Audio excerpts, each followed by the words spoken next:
नमस्कार दोस्तों। GK by Tejpal sir channel पे मैं तेजपाल सिंह आपका हार्दिक स्वागत करता हूं।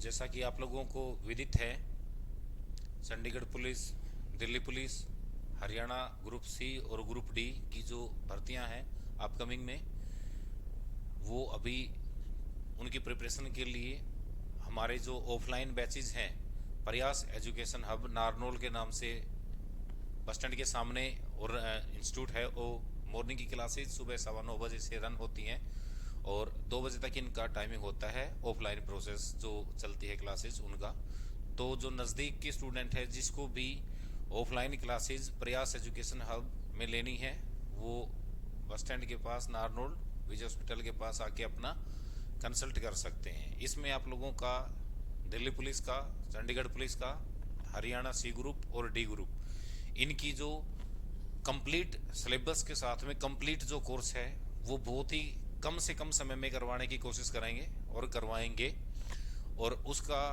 जो रिजल्ट है वो आपकी आने वाली जो भर्तियां हैं उनमें आप लोगों को देखने को मिलेगा। ठीक है, तो चलो आज की टॉपिक के बारे में थोड़ा सा डिस्कस करते हैं। लास्ट जो हमारी क्लास हुई थी उसमें हमने पढ़ा था भारत का भौगोलिक परिचय। आज जो भारत का भौगोलिक परिचय है उससे संबंधित कुछ क्वेश्चन है, और वो क्वेश्चन बिल्कुल भारत के भूगोल के सामान्य जो बेस है, उसका धरातल है, उसके अनुसार बनाए गए हैं। तो ये क्वेश्चन कहीं ना कहीं आपके नियर जो एग्जाम्स हैं, नज़दीक जो एग्जाम्स आने वाले हैं, उनमें आपका निश्चित तौर से फ़ायदा करेंगे। वीडियो को ज़्यादा से ज़्यादा लाइक किया करो, शेयर किया करो और चैनल को सब्सक्राइब करो। तो जो आपके क्वेश्चन का सेट पर डे की क्लास में आप लोगों को करवाया जाएगा, उनको साथ के साथ आप उतार भी लिया करो। उससे आपका बेनिफिट दोनों टाइप से होगा। आप वीडियो या आपका जो ऑनलाइन सेटअप है उसमें भी आप वो पढ़ोगे, और ऑफलाइन क्लासेज हैं उसमें भी आप वो पढ़ सकते हो। तो एक ही सब्जेक्ट, एक ही पोर्शन आपको 2 बार पढ़ने को मिलेगा, और उसका सीधा बेनिफिट आपको आने वाले एग्जाम में देखने को मिलेगा।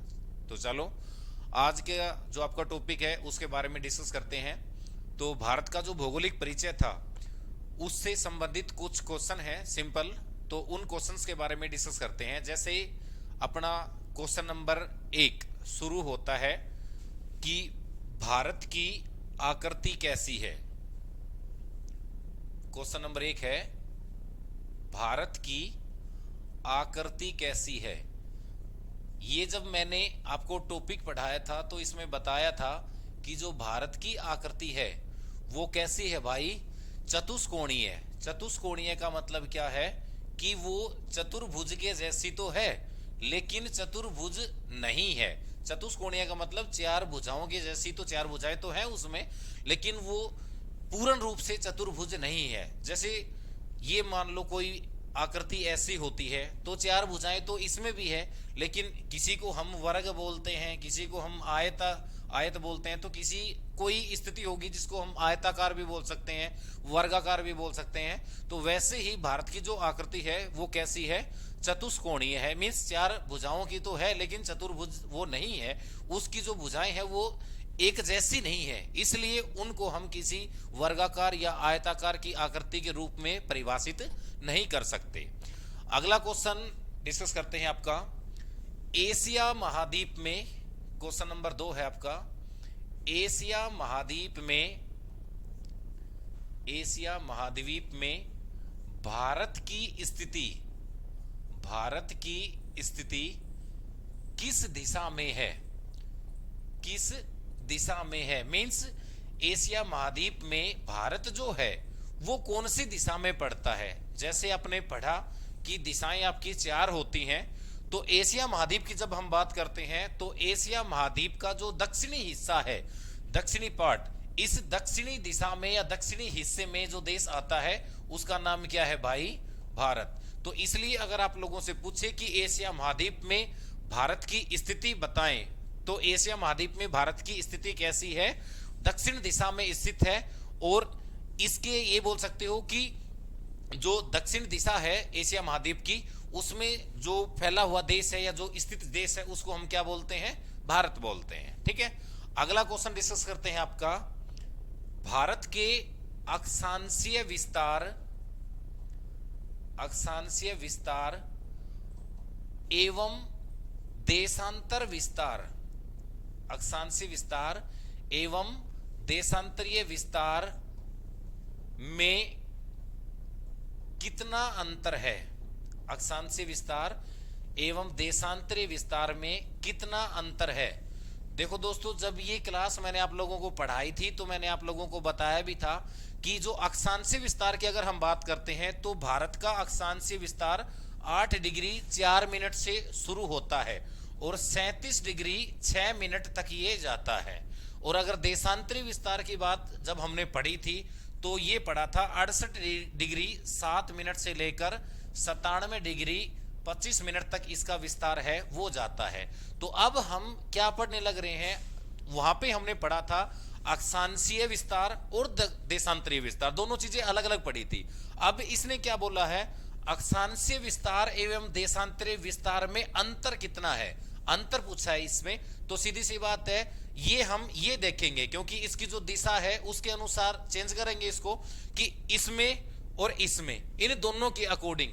तो जो ओवरऑल जो इसका विस्तार आता है, अक्षांश देशांतरी दोनों नाम देने लग रहा है कि इसका विस्तार में अंतर बताएं। तो ये अंतर कितना है भाई, लगभग 30 डिग्री का अंतर है इसमें। लगभग कितना है भाई, 30 डिग्री का। ये क्वेश्चन भी काफी बढ़िया क्वेश्चन है और इंपॉर्टेंट भी बहुत है। ऐसे ही क्वेश्चन आपके एग्जाम्स में लगभग पुटअप होते हैं। जिस क्वेश्चन में कोई भी स्टूडेंट कंफ्यूज होता है, इसका मतलब ये है कि उस क्वेश्चन की जो लैंग्वेज है वो थोड़ी डिफरेंट है, डिफिकल्ट है। और डिफिकल्ट लैंग्वेज ही होती है, क्वेश्चन डिफिकल्ट नहीं होता है। तो आप इनकी लैंग्वेजेस को थोड़ा ध्यान में रखना। एग्जामिनर जो भी लैंग्वेज आपके सामने पुटअप करता है, आपका 60% आंसर उसी एग्जामिनर की भाषा में छुपा होता है। ठीक है, तो चलो अगला क्वेश्चन आपका, अगले क्वेश्चन के बारे में डिस्कस करते हैं। अगला क्वेश्चन है आपका, भारत की पूर्व से पश्चिम तक की चौड़ाई बताएं। पूर्व से लेकर पश्चिम दिशा तक चौड़ाई बताएं। क्वेश्चन नंबर आपका 4, भारत की पूर्व से पश्चिम तक चौड़ाई कितनी है? चौड़ाई कितनी है? इसका मतलब क्या हुआ कि क्या पूछने लग रहा है, ये विस्तार पूछने लग रहा है भारत का पूर्व से लेकर पश्चिम तक। हमने पढ़ा था कि पूर्व दिशा में, जब लास्ट क्लास में मैप के द्वारा मैंने आप लोगों को बताया भी था कि पूर्व दिशा में भारत का जो अंतिम किनारा बसा हुआ है, अंतिम किनारा, इस अंतिम किनारे का नाम हमने क्या दिया था? इसका नाम दिया था हमने वालागू। वालागू किस में पड़ता है? अरुणाचल प्रदेश में पड़ता है। ये अरुणाचल प्रदेश में ये जगह का नाम है। कई बार इसमें एक नाम और भी आता है, उस जगह को बोलते हैं किबिथू। किबिथू ये जगह भी ये बोल सकते हो। तो वालागू या अरुणाचल प्रदेश ये पूर्व में अंतिम किनारा है। अगर पश्चिम की बात करें तो पश्चिम दिशा का जो अंतिम किनारा है वो है आपका सरक्रिक, जो गुजरात में पड़ता है। तो कहने का मतलब है कि गुजरात, ये आपका स्टेट गुजरात, ये आपका अरुणाचल प्रदेश। मतलब इस वालागू से लेकर इस सरक्रिक तक भारत का जो विस्तार है, चौड़ाई जो है, इसका विड्थ जो है वो कितना है? तो इसका लास्ट क्लास में भी मैंने आपको उत्तर बता भी दिया था, फिर भी बता देता हूं आपको। 2933 किलोमीटर, 2933 किलोमीटर। तो भारत की अगर चौड़ाई पूछे कि कितनी है पूर्व से पश्चिम तक, तो 2933 किलोमीटर चौड़ाई है। अगर आप लोगों से लंबाई पूछ लेता है, लंबाई का मतलब इंदिरा कोल से लेकर और इंदिरा कोल से लेकर इंदिरा पॉइंट, इन दोनों के बीच की दूरी, ये होगी भारत की जो लंबाई होगी वो। तो वो कितनी है भाई? 3214। कितनी है? 3214 किलोमीटर ये लंबाई है। और चौड़ाई पूछे तो 2933 किलोमीटर, ये क्या है भाई? चौड़ाई। ठीक है, चलो अगला क्वेश्चन डिस्कस करते हैं। और आप लोग अपना जो क्वेश्चन का डाउट जो भी कोई होता है वो कमेंट में डाला करो, ताकि हमें पता लगे कि आपका लेवल है वो कहां तक जा चुका, कहां तक आप एग्जाम को फाइट करने के लिए प्रिपेयर भी हो या नहीं हो। तो उस लेवल के क्वेश्चन आप लोगों को अवेलेबल करवाए जाएंगे। जो डाउट होता है आप लोगों का वो कमेंट के माध्यम से बताया करो, ताकि हमें उसके बारे में पता लगेगा। अगला क्वेश्चन है आपका, भारत का क्षेत्रफल संसार के क्षेत्रफल का कितना प्रतिशत है? भारत का क्षेत्रफल संसार के क्षेत्रफल का कितना प्रतिशत है? इसमें इसने परसेंटेज मींस रेशियो पूछा है, कितना प्रतिशत क्षेत्रफल है। अगर संसार के क्षेत्रफल को हम देखें उसके मुकाबले में अगर भारत का क्षेत्रफल है तो वो लगभग कितना आता है भाई? 2.42%। बेसिकली हम इसको 2.4% बोल सकते हैं। इसमें यहाँ पे एक क्वेश्चन और भी बन सकता है, आप लोगों से ये भी पूछा जा सकता है कि भारत की जो जनसंख्या है वो संसार की जनसंख्या के कितने प्रतिशत में है, मींस संसार की कितनी प्रतिशत जनसंख्या ऐसी है जो भारत में रहती है। तो अगर जनसंख्या का नाम ले देता है तो इसका आंसर क्या हो जाएगा? 17.5%। मींस 17.5% जनसंख्या ऐसी है जो भारत में रहती है। और क्षेत्रफल की हम बात करेंगे तो 2.4% जो क्षेत्रफल है संसार के क्षेत्रफल का वो भारत के क्षेत्रफल के बराबर है। ठीक है, अगला क्वेश्चन है आपका, भारत की मुख्य भूमि का दक्षिण बिंदु का नाम बताएं। भारत की मुख्य भूमि के दक्षिणतम बिंदु का नाम क्या है या नाम बताएं। देखो यहां से दो क्वेश्चन बन गए। एक तो क्या बोला? भारत की मुख्य भूमि का दक्षिणतम बिंदु, और दूसरा क्वेश्चन यहां से एक और भी बन सकता था कि भारत का दक्षिणतम बिंदु, दोनों चीजें अलग अलग हैं। इसने क्या बोला कि मुख्य भूमि का मतलब है कि जहां तक भारत फैला हुआ है, जहां तक भारत है, भारत विस्तार तो इसका जलीय भी है और स्थलीय भी है। ठीक है, लेकिन इसमें क्या बोला? जहां तक इसकी जो मुख्य भूमि है उसमें अंतिम किनारा कौन सा है उसका नाम बताएं। तो अगर दोस्तों मुख्य भूमि का नाम लिया जाता है ना तो यहां पे आपका आंसर क्या आता है? एक जगह पड़ती है तमिलनाडु में, सॉरी कन्याकुमारी में, उसका नाम आता है केप कैमोरिन, जिसकी दूरी लगभग कितनी है? 876 किलोमीटर। ये मुख्य भूमि का दक्षिणतम बिंदु कहा जाता है। भारत की मुख्य भूमि का दक्षिणतम जो बिंदु है वो कौन सा है? केप कैमोरिन। और उसकी दूरी अगर पूछता है तो 876 किलोमीटर। अगर केवल आपसे ये पूछे कि भारत का दक्षिणतम बिंदु बताएं तो भारत का दक्षिणतम बिंदु का नाम लेगा तो यहां पे हम क्या यूज करेंगे? इंदिरा पॉइंट। ठीक है, इंदिरा पॉइंट, या इसको एक दूसरा नाम भी बोलते हैं पिगमेलियन पॉइंट। और ये कहां पे पड़ता है भाई? पिगमेलियन पॉइंट ये आपका पड़ेगा किसमें? अंडमान निकोबार में। अब आप लोगों को यह भी पता होगा कि अंडमान निकोबार जो है ये भी तो हिस्सा किसका है? भारत का हिस्सा है ये। लेकिन इसमें और मुख्य भूमि में, दोनों में अगर मुख्य भूमि शब्द पूछता है तो इसका आंसर होगा केप कैमोरिन। और इसकी दूरी अगर आपसे पूछी जाती है तो दूरी इसकी होगी 876 किलोमीटर। ठीक है, इसके बाद में जो अगला क्वेश्चन है उसके बारे में डिस्कस करते हैं। अगला क्वेश्चन है, भारत का सीमांतगर्त क्षेत्र में समुद्र में आगे तक कितना दूरी शामिल है? मींस बात किसकी करने लग रहा है? सीमांतगर्त। इसका मतलब क्या हुआ कि जहां से इसका सीमा का अंत हुआ। ठीक है, सीमांत का इसका मतलब क्या होगा कि जहां से सीमा इसकी क्या स्थलीय सीमा क्या हो गई? खत्म। ठीक है, और जलीय सीमा क्या होगी? शुरू। तो जो जलीय सीमा आगे जाएगी उस जलीय सीमा को मापने का जो मानक जो है वो पूछने लग रहा है कि कहां तक मापते हैं। तो सभी को पता है। और अगर आप बेसिकली कोई भी इंडिया का आप खाली मैप अगर खरीदते हो, मानचित्र खरीदते हो, तो उसमें नीचे लिखा होता है 12 समुद्री मील। ठीक है, तो ये कहां तक दूरी मापता है भाई? 12 समुद्री मील तक। 12 समुद्री मील। तो इसका आंसर क्या होगा? 12 समुद्री मील सीमांत गर्त के बाद में समुद्र की ओर अधिकतम जो पॉइंट है या जो दूरी है वो किससे मापी जाती है? 12 समुद्री मील से मापी जाती है। उसके बाद में अगला क्वेश्चन डिस्कस करते हैं। अगला क्वेश्चन है, भारत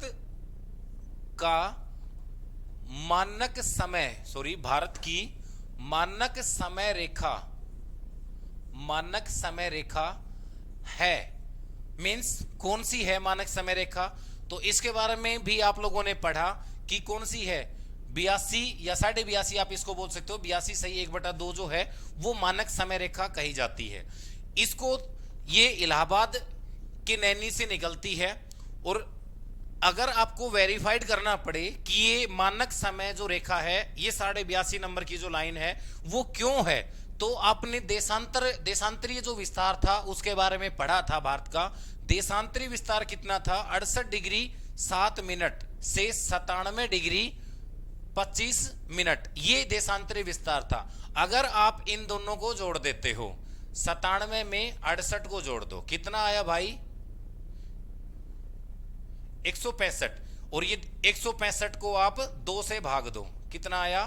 16, 5, 82 सही 1/2। मीन्स ये जो दोनों देशांतर हैं, क्योंकि जो मानक समय रेखा है वो कैसी रेखा है? देशांतरीय रेखा है, ठीक है। तो उसी के अनुसार जो मानक समय रेखा निर्धारित की गई है वो कौन से नंबर की है? 82 सही 1/2, जिसको हम अपने लोकल भाषा में 82.5 डिग्री भी बोल सकते हैं। अगला क्वेश्चन है भारत का, क्वेश्चन है अगला, भारत का सबसे अधिक राज्यों को स्पर्श करने वाला जिला कौन सा है? जिला कौन सा है? ये क्वेश्चन थोड़ा डीप भी है, इसको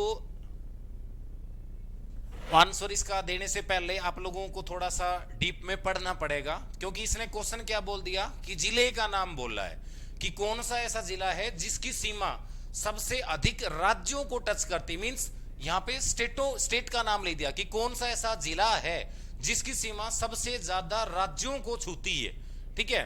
तो इसका जो आंसर होगा वो एक उत्तर प्रदेश का एक जिला पड़ता है जिसको बोलते हैं सोनभद्र जिला। सोनभद्र जो जिला है ये ऐसा जिला है, उत्तर प्रदेश का जिला है ये, कि इस जिले की जो सीमा है वो 4 राज्यों की सीमा को टच करती है। 4 राज्यों में पहला राज्य आता है मध्य प्रदेश, दूसरा राज्य आता है छत्तीसगढ़, तीसरा राज्य आता है बिहार, और चौथा राज्य आता है आपका झारखंड। मींस ये राज्य जो है, ये जो जिला है बिहार यूपी का सोनभद्र, ये पूरे भारत का ही एकमात्र ऐसा जिला है जिसकी सीमा सबसे अधिक राज्यों को छूती है। अगर इनका विस्तार अगर हम पढ़ते हैं तो एक बिहार का ये पूर्वी जो पार्ट है इसमें आएगा, झारखंड का जो पूर्वी पार्ट है इसमें भी आएगा, एक जिला पड़ेगा बिहार का रोहतास करके उसकी भी सीमा इससे लगेगी।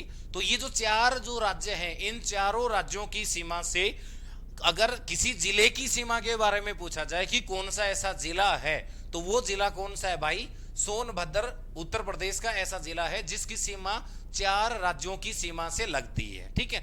ये क्वेश्चन कई बार दूसरे टाइप से भी पूछे जाते हैं आप लोगों से। जिले का क्वेश्चन में 2-3 चीजें याद रखना भाई, कि सबसे अधिक क्षेत्रफल वाला जिला, सबसे कम क्षेत्रफल वाला जिला, सबसे ज्यादा घना बसा जिला या विस्तारित जिला, ऐसे करके 3-4 टाइप के क्वेश्चंस आते हैं जो अगली जो आपका ज्योग्राफी की जो क्लास चलेगी उसके बाद में आप लोगों को जिलों का जो क्वेश्चन सेट है वो थोड़ा बढ़ाएंगे और उसके ऊपर बताएंगे आप लोगों को ऐसे क्वेश्चन, और लेटेस्ट में पूछे भी जाने लग रहे हैं अभी। और ये आपके डीपी के लिए, सीपी के लिए, और जो हरियाणा सी और डी ग्रुप के जो एग्जाम्स हैं इनके लिए एक काफी इंपॉर्टेंट है।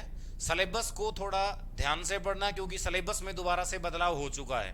पहले जीके का जो पोर्शन था उसके बजाय थोड़ा सा और पोर्शन ऐड उसमें किया गया है, विशेषकर हरियाणा जो डी ग्रुप का भर्तियाना है, सी ग्रुप का है, उनके लिए। उनमें पहले हिंदी और इंग्लिश के जो वेटेज था उस वेटेज को अभी घटा दिया गया है। तो सीधी सी बात है, सिलेक्शन आपको जो मिलेगा वो ओनली ऑन जीके के बेस में मिलेगा। तो आप लोग ऐसे क्वेश्चंस को नजरअंदाज ना करें, ज्यादा से ज्यादा अपना फोकस रखें ऐसे क्वेश्चंस के ऊपर। चलिए बढ़ते हैं अगले क्वेश्चन की ओर। अगला क्वेश्चन है आपका, भारत में सबसे लंबी अंतरराष्ट्रीय सीमा रेखा वाला राज्य कौन सा है? भारत में सबसे लंबी अंतरराष्ट्रीय, इसको हम इंटरनेशनल लिख लेते हैं, अंतरराष्ट्रीय सीमा रेखा वाला राज्य कौन सा है? देखो भाई, सबसे लंबी अगर अंतरराष्ट्रीय सीमा रेखा की बात करता है तो यहां पे अपने पास में दो राज्यों के नाम आते हैं। पहला राज्य आपका आता है पश्चिमी बंगाल, जिसका लगभग सीमा जो है वो कितना है, 2509 किलोमीटर के लमसम है, 2509। तो इसकी जो सीमा रेखा है अंतरराष्ट्रीय, वो सबसे लंबी है। लेकिन इसके बाद में कई एग्जाम्स में आपने देखा होगा कि इसकी बजाय एक आंसर और भी दिया जाता है, दूसरा स्टेट जो है आपका, उसका नाम भी लिया जाता है राजस्थान की जो सीमा है वो लगभग 1170 किलोमीटर की आती है। ठीक है, तो अगर सबसे लंबी आप लोगों से पूछा जाए कि अंतरराष्ट्रीय सीमा रेखा वाला राज्य कौन सा है, तो इसका एग्जैक्ट आंसर क्या होगा, पश्चिमी बंगाल होगा। अगर आप लोगों से यह पूछा जाए कि भारत की सीमा सबसे अधिक किस देश के साथ में लगती है, तो भारत की सीमा सबसे अधिक और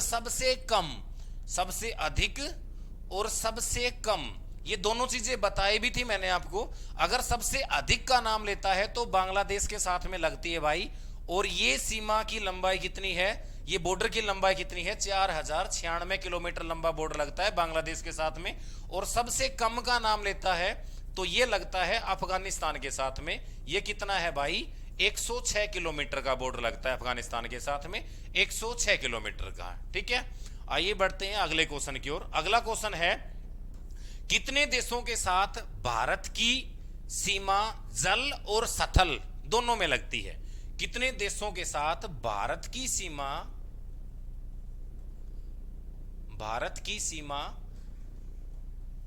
जल एवं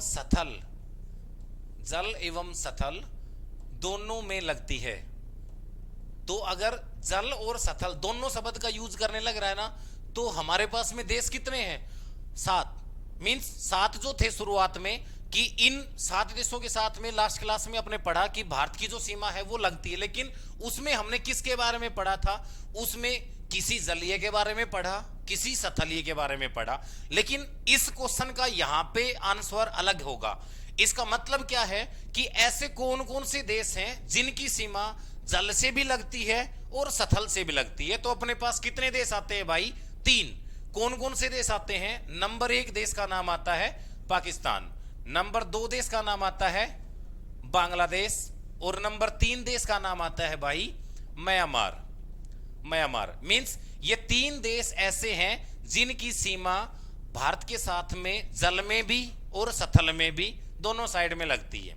अगर स्थल या जल इनकी लंबाई के बारे में अगर पूछे तो वो भारत के अंदर का क्वेश्चन होगा। जैसे कि लास्ट टाइम ये पूछा था आप लोगों से कि भारत की स्थलीय भाग की लंबाई बताएं, स्थलीय भाग की लंबाई। तो मैंने आप लोगों को मैप के द्वारा ये बता भी दिया था कि स्थलीय भाग की लंबाई 15,200 किलोमीटर बताई थी आपको, और तटीय भाग की लंबाई बताई थी 6100 किलोमीटर। और इनके अनुसार अगर आप लोगों से ये पूछता है कि कौन सा ऐसा पार्ट या देश है जो जल और स्थल दोनों से सीमा साझा करता है, तो 3 देश ऐसे आएंगे, नंबर 1 पाकिस्तान, नंबर 2 बांग्लादेश, और नंबर 3 म्यांमार।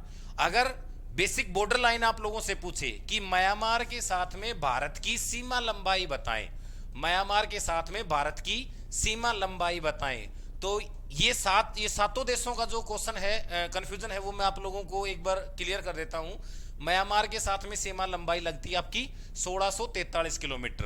देखो भाई, पाकिस्तान के साथ में बताया था 3323 किलोमीटर लंबा बॉर्डर लगता है। अफगानिस्तान के साथ में आपका लगता है, अफगानिस्तान के साथ में 106 किलोमीटर लंबा।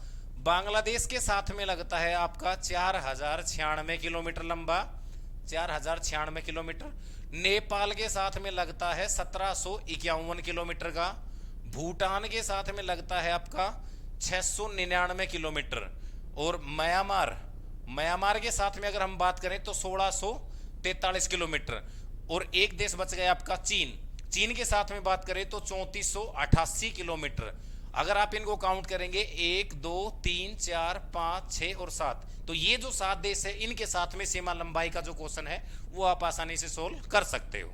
चलो बढ़ते हैं अगले क्वेश्चन की ओर। अगला क्वेश्चन है आपका, भारत का अंतः स्थलीय के बारे में क्वेश्चन है। ये थोड़ा सा हटके है इससे कि भारत के किस राज्य में किस राज्य के किस स्थल की समुद्र तल से ऊंचाई न्यूनतम है, समुद्र तल से ऊंचाई न्यूनतम है। तो पहला पॉइंट क्या बनता है आप लोगों का, नंबर 1 पॉइंट कि जो समुद्र तल से जो ऊंचाई मापी जाती है, समुद्र तल से जो ऊंचाई मापी जाती है, ये हम कहां से मापते हैं भाई, कौन से राज्य से मापते हैं, तमिलनाडु राज्य से मापते हैं। तमिलनाडु से ये जो न्यूनतम या जो समुद्र तल से जो ऊंचा स्थल माना जाता है, इसकी ऊंचाई हम तमिलनाडु के जो सागर है या तमिलनाडु का जो समुद्र है वहां से हम मापते हैं। लेकिन क्वेश्चन इससे भी डीप चला गया। क्वेश्चन में क्या पूछा गया है कि कौन सा ऐसा स्थल है जो सबसे न्यूनतम ऊंचाई पर स्थित है, मींस सबसे कम से कम ऊंचाई पे है। तो अगर इसमें हम देखें तो इसमें केरल में एक जगह पड़ती है, केरल का एक स्थान पड़ता है जिसको बोलते हैं कुटानाड। ठीक है, तो केरल का स्थल का नाम है कुटानाड। ये जो कुटानाड है ये लगभग समुद्र तल से 2.2 मीटर की ऊंचाई पर स्थित है। इसलिए इसको क्या कहा जाता है, भारत का सबसे न्यूनतम ऊंचाई पर बसा हुआ स्थल बोल दो या जगह भी बोल सकते हो। तो दोस्तों ये आज का जो क्वेश्चन सेट था आप लोगों का, ये भारत के भौगोलिक परिचय से जो टॉपिक हमने पढ़ा था उसी से संबंधित था। और आगे की जो क्लासेज हैं वो रेगुलर आप लोगों की रहेंगी। आप ऑफलाइन क्लास अगर लेना चाहते हो तो उसके लिए मैंने आप लोगों को वीडियो शुरू होने से पहले भी बताया था, फिर भी आप लोगों को बता रहा हूं कि प्रयास education hub Narnaul bus stand के सामने सुबह मॉर्निंग में 9 बजे से क्लासेस शुरू होती हैं और 2 बजे तक ऑफलाइन बैच चलते हैं, जिनमें स्पेशली अभी दिल्ली पुलिस और चंडीगढ़ पुलिस के गारंटीड बैच शुरू किए गए हैं। तो अगर आप चाहो तो उनमें आप आके अपनी क्लास ज्वाइन कर सकते हो। क्लास फर्स्ट और सेकंड डेज जो रहेगी वो विदाउट एनी चार्ज, उसमें आपका कोई चार्ज नहीं है। आपको स्टडी मटेरियल वगैरह है वो सब कुछ संस्था अपनी तरफ से मुहैया कराएगी, प्लस वही चीज आपको दी जाएगी जो आपके सिलेबस में, आपके एग्जाम में आपको बेनिफिट करे। ठीक है दोस्तों, वीडियो पसंद आया हो तो ज्यादा से ज्यादा लाइक करें, शेयर करें, चैनल को सब्सक्राइब करें। धन्यवाद।